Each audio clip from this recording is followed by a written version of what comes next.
Welcome back to the channel, guys. Nemo Propaganda here, Axpona 2023. This is the audio vector room.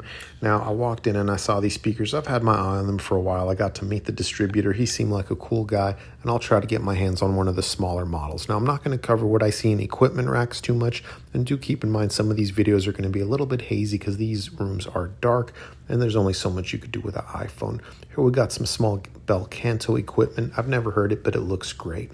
In this room, we have the very budget-friendly Magico speakers. Just kidding. These are super expensive. We all know that.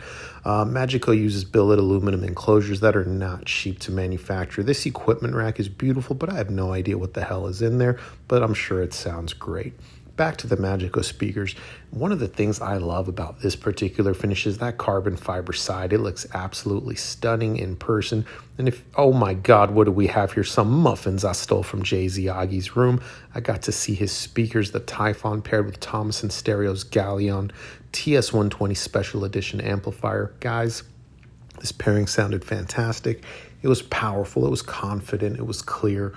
I'm super happy I got to see Jay's speakers in person, and I'm happy to report they looked just as good in person as they did in the pictures. The fit and finish look fantastic. That top section being separate, I think, is super cool. It's a sealed chamber, while the bottom bass portion of the speaker is a vented design. I think it's super cool and unique. I can't wait to get my hands on them. Here we have the Monacoustics Platimon, so now they have a middle child, because before they only had the $2,000 Supermon Mini and then the $24,000 Supermon. This Platimon is going to be in between. I think it's going to be around $6,000, and I can't wait to get my hands on these to review them in my home. Now, again, we've got aluminum enclosures. The craftsmanship is absolutely incredible. The stands they sit on have ball bearing isolation, and just trust me when I tell you the fit and finish, guys, it's absolutely incredible and absolutely competes with just any of the other metal speaker brands. What do we have here? Hagel with their flagship power amplifier in the building. Guys, this thing is an absolute behemoth.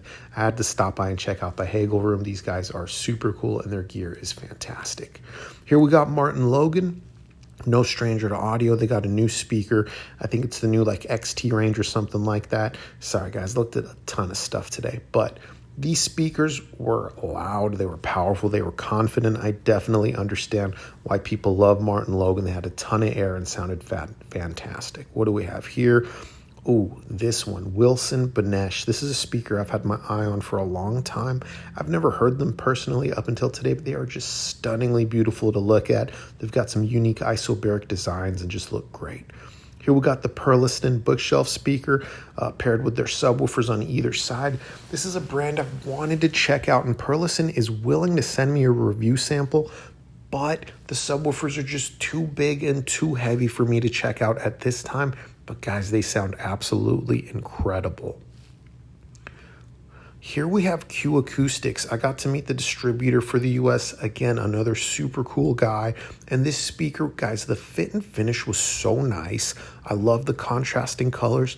And this pair of towers is supposed to sell for $1,500. I couldn't believe that. They looked really nice. There was a bookshelf version as well. I hope to check those out at some point. Oh my God, these speakers, 50 grand a pair. And they were so beautiful to look at. I would love to have something like this in my own room. So much air and just clarity. I could not believe these speakers were so good. Here we have Acoustic Energy. These are their tower speakers. It's a slim tower. It's not too big at all, about $5,000 for the pair. They sound great. Unique design here is that they got carbon fiber, not only for the drive units, but also the tweeters. Here we got Klipsch powered speakers. Guys, do not sleep on these. These powered speakers Klipsch is coming out with are extremely powerful and confident sounding. That's an 8-inch driver on that larger model, and these things can absolutely bang. I did get to play around with the knobs on their new subwoofer. Look at that cool little magnifying feature they have. I think that is awesome. I don't need that yet at my age, but I love to see cool, unique stuff like that. Can't wait to check out that sub. JBL in the building, another American classic. Had to check them out. They got that classic look with that speaker. I loved seeing it in this gloss black.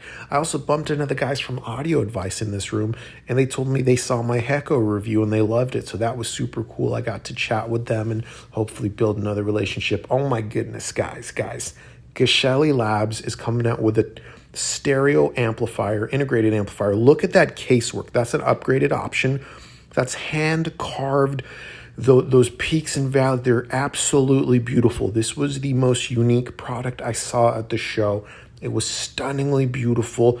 I could not believe how nice this casework was. Again, it's an option, so if wood isn't for you, you can get the standard metal case finish, I believe. This is an optional upgrade, and it's also available on the J2 DAC. Man, team at Geshelli is awesome. I got to meet Sherry. She's one of the owners. It's a family-owned company, and I thought that was super cool. Can't wait to hear more of their gear. Okay, Krell in the building. I saw an amplifier that was ginormous. I knew it was a Krell. Guys, we all know about these things. If one falls on you, it'll probably kill you. They weigh almost 200 pounds. At this point in the show, I'll be honest, I'm super tired. I have no idea what kind of speakers they are, but they looked cool, so I put them on camera. Here we have another brand I haven't checked out yet, Mission. You see that little amplifier there? That thing's only $750. I'm going to try to get a review sample. Again, another situation where the distributor seemed super cool and open to building a relationship, so I can't wait to check out some Mission products. I've never heard them, but the build quality and the price look incredible, and I can't wait to check them out. Here, Magico, you see the cutaway of their speakers, see that fine craftsmanship. They're not messing around with those billet aluminum enclosures. Look at the subwoofer they make. Guys, this bad boy is $18,000. I will not be reviewing anything like that on my channel. It's way too big, way too heavy, and way too expensive, but it's beautiful. SVS in the building. I had to stop by, say hi to SVS. Solid team. Great guys. That's the Ultra bookshelf. To the left of it is the Prime Wireless Pro. You guys know I reviewed the Prime Wireless Pro, and I thought it was absolutely fantastic. If you need a powered speaker for TV rig, gaming rig, it could do it all. It's got a built-in Ethernet switch, HDMI, ARC, all that stuff. This was just a mega buck room I walked into. We got all this acoustic research electronics here.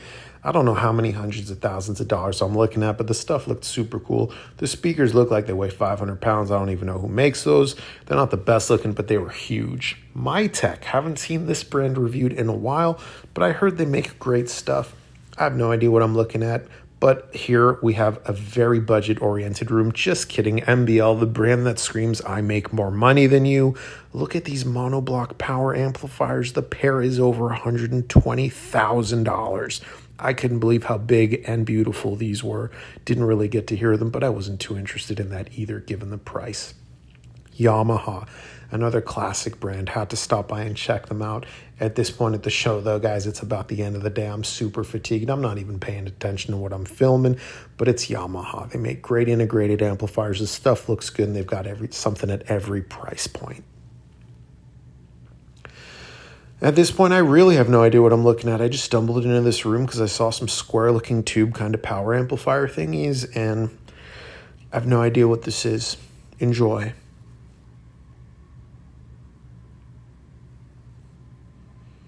Okay, this room. I'm sorry I can't give credit for what these are, but holy crap, this was one of the best-looking rooms of the show with a serious level of electronics. Whoever set up this room, hats off to you, sir.